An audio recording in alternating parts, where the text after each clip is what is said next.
It's Sunday morning on Legal AF, so it must be an economics breakdown. We're having an economics breakdown. I'm Michael Popok.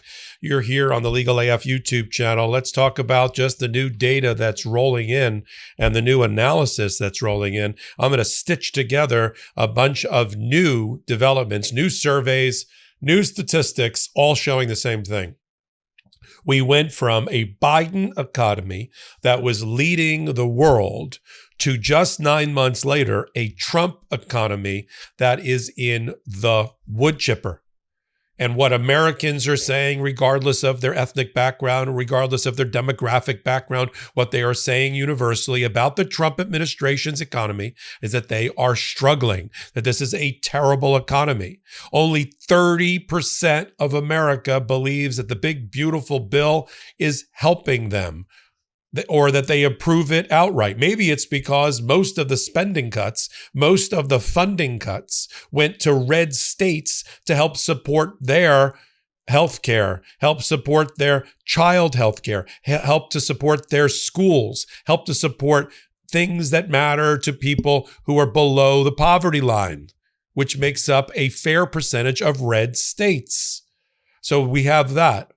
Now we've got new reporting that and I don't know why this is coming as a shock to the Trump administration, but chasing other human beings through the streets with ICE and Border Patrol agents, federalizing our National Guard and our military to chase after human beings and deport 1 million people from the United States is having a devastating impact on our jobs market. Employers in many of the sectors that matter to everyday Americans cannot find enough help because we are now short 1.2 million workers right now. And I don't think it's a coincidence that it matches the 1 million people that have already been deported by Donald Trump. And he wants to deport 9 million more. There are entire industries in food industry, agriculture, forestry, farming, construction that can't find any more employees because they've either gone underground because of muddled immigration status or they've been deported. Not because they were criminals, not because they were part of a drug cartel, but because they couldn't find a way to have a dignified immigration policy to give them proper status. Let me look at the economy from another perspective. We just got the Beige Book released. That's a report from the 12 different regional banks that make up the Federal Reserve, talking about what's happening in the microeconomy of that particular part of the country. And in 7 out of the 12, in the most recent Beige Book, 7 out of the 12 regions, so more than half, say that they are not hiring on the hiring side, on the employer's side, because of the instability and their inability to plan because of the tariff scheme of Donald Trump's. And the other part, the consumer side, the actual people side, say that they are struggling. Let's just do a micro dive into one particular group of people.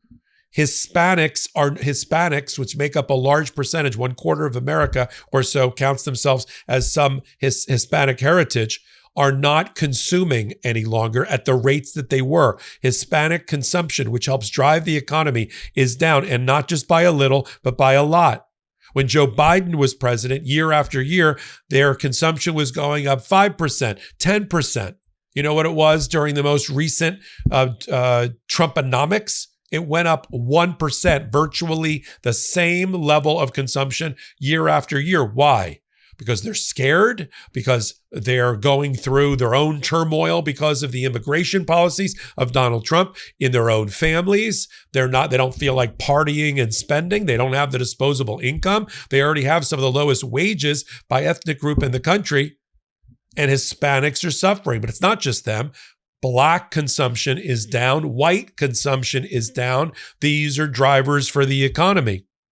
We just had new reporting that the national deficit is up to $100 billion already. The amount we bring in versus the amount we spend, there's a gap of $100 billion. Remember all that Doge cost cutting and defunding and cutting off the lifelines to the American people from the federal government? How's that working? You still got $100 billion short. Can you imagine? You sit down at your checkbook at the end of the month to write your bills, and you have your big stack of bills, and you got your money in the bank, and you're $100 billion short. That's America right now. The jobs numbers are terrible.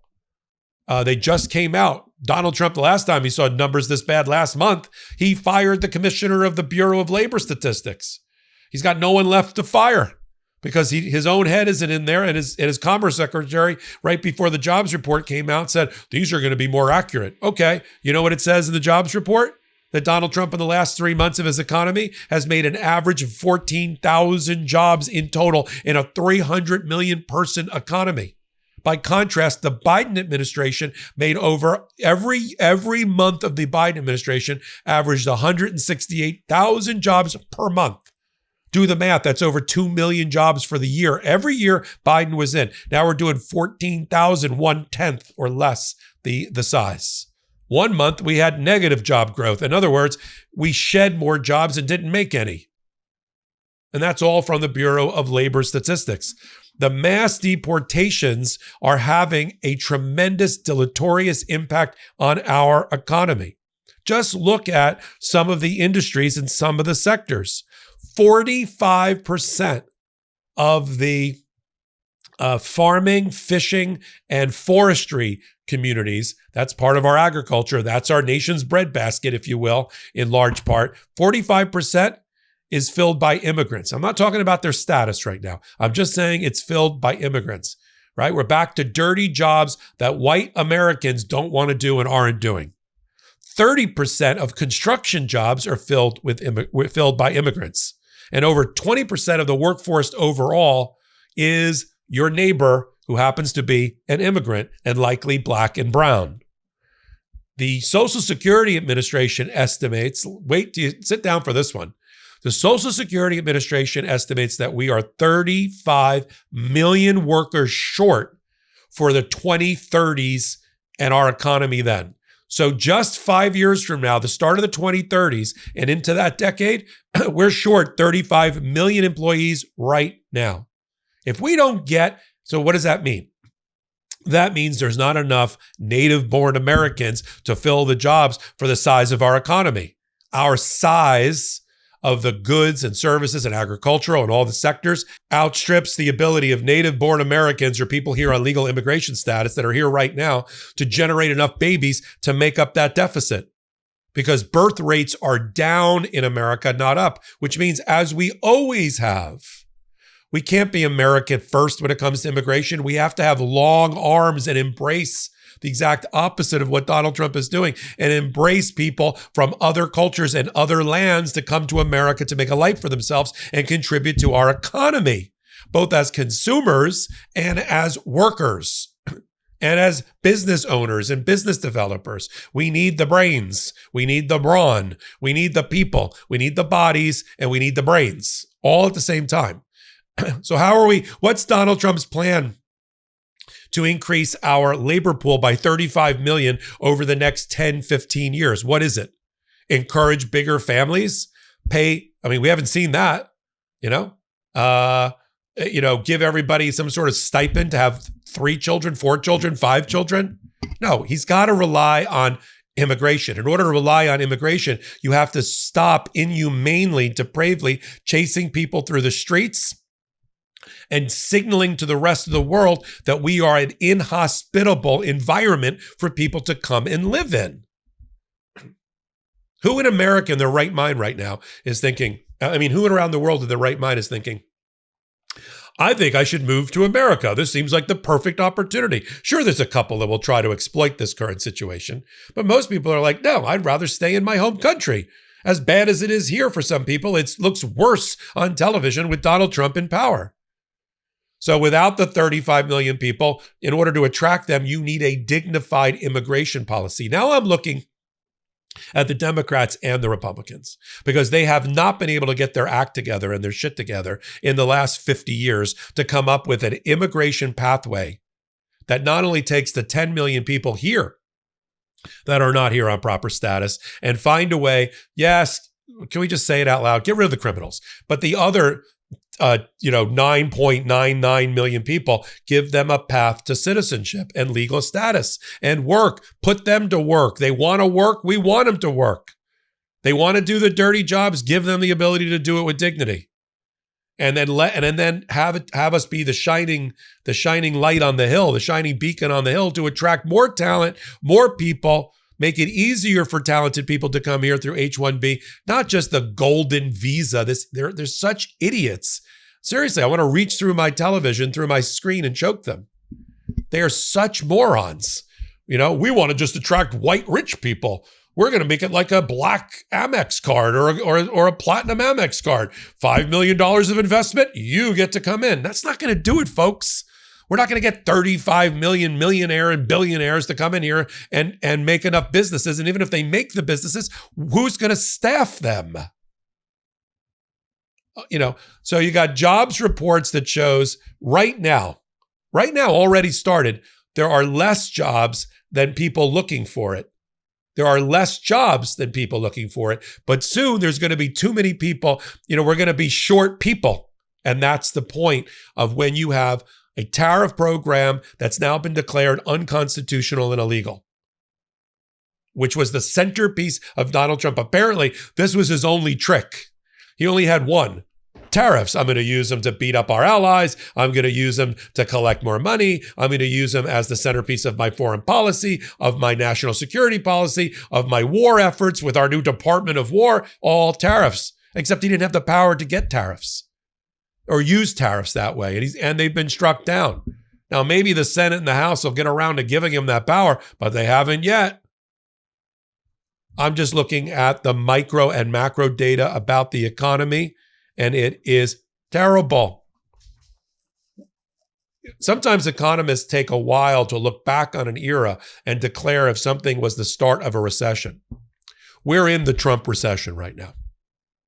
How long it lasts, I don't know. The Federal Reserve is likely to cut interest rates because they got no choice at this point. The bottom has fallen out of consumer confidence. The bottom has fallen out of business confidence. The bottom has fallen out of hiring. The bottom has fallen out of the job market. And inflation is soaring. They're going to have to cut rates, but they can't cut them too greatly. Otherwise, inflation will go even higher, meaning the amount you pay for goods and services. It's all your people are already struggling at the pump, around the kitchen table, at the supermarkets, at the doctor's offices, clothing their children. Kids are back in school now, school supplies and clothing their children, and making sure that they can have some sort of life, even if it's not better than theirs, some sort of life of dignity in America. So we're going to continue to follow the economy and Trump, because there are certain elements of Trump's ridiculous, false, populist campaign where he uses xenophobia, attacks on foreign people, attacks on immigrants to try to unite his base while tearing apart the country. There are certain elements of it that we have to focus on from now till the midterms. That is his attack on science, medicine, and healthcare, and the impact on our public health, on our ability to fight the next pandemic, to be able to have a vaccine ready to do that. That's one. The economy is another leading indicator of the depravity and failure of the Trump administration. So we need to follow health, including Donald Trump's own failing health. We have to follow public health, including RFK Jr. now being on such thin ice, I'm not sure he's going to survive. And then, and rightly so, and on the economy. These are the things that matter to people and will be up for grabs at the midterm elections. I don't want to hear about transgender sports anymore. It's not that I'm not in favor of certain aspects of that. It's just these single issues that were used as wedge issues by the Republicans have become tiresome and is not what this country is about and should not be about. Okay? Recognize that the Republicans have used wedge issues forever because they are a narrow-based party that has to scare the crap out of people and put each other at each other's throats in order to win an election.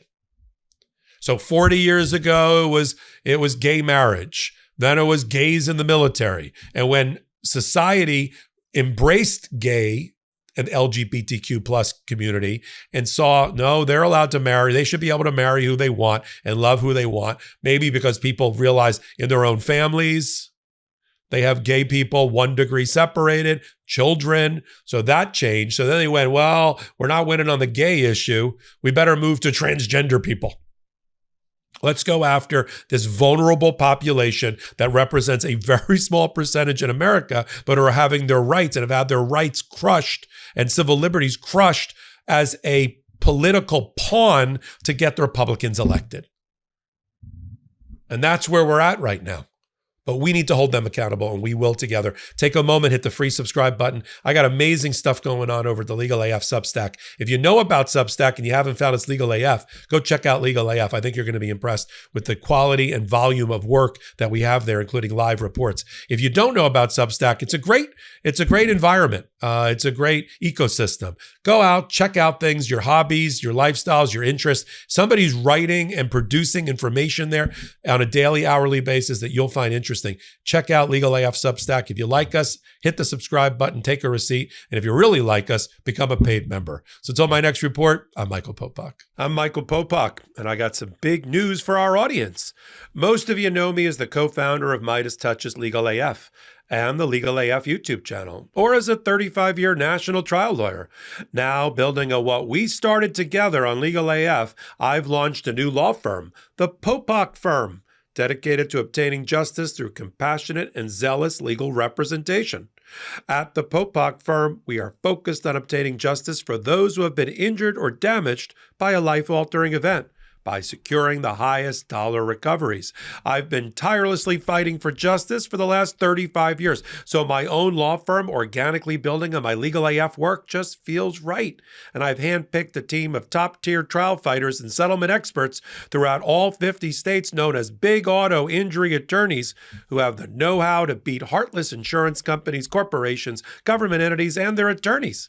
Big Auto's attorneys working with my firm are rock stars in their respective states and collectively responsible for billions of dollars in recoveries. So if you or a loved one have been on the wrong side of a catastrophic auto, motor vehicle, rideshare, or truck accident, suffered a personal injury, or been the victim of medical malpractice, employment harassment or discrimination, or suffered a violation of your civil and constitutional rights, then contact the Popok Firm today at 1-877-POPOK-AF or by visiting my website at www.thepopokfirm.com and fill out a free case evaluation form. And if we determine that you have a case and you sign with us, we don't get paid unless you do. The Popok Firm, fighting for your justice every step of the way.